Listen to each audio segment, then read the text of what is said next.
point of this project with Palm Beach Access is to preserve dignity and respect for all and keep our community in alignment with the American values of life, liberty, and the pursuit of happiness for all.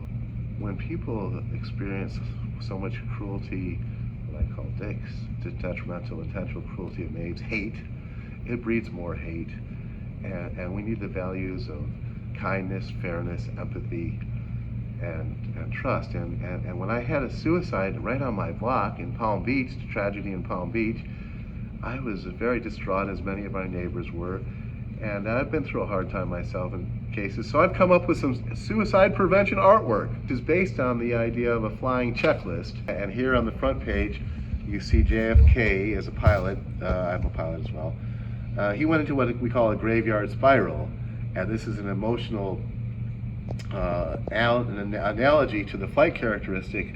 He wanted to climb and get out of a dive, but he was in a turn, so he kept pulling back on the yoke, thinking he would climb, but because the lift vector was to this left side, it just tightened his turn, and he kept losing altitude. So the more he pulled back, the tighter the turn got. We call it a graveyard spiral, and splash, dead. It's the idea that when our spirits are descending, we need to level our wings first and get a level head.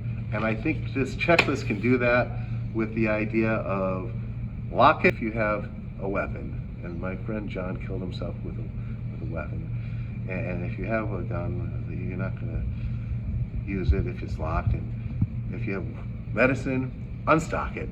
And if you have a balcony, block it. Lock it, block it, unstock it. So you can read about this, and this helped me quite a bit. And I think it can help others. So here you see Mr. Peanut. Don't go nuts and kill yourself.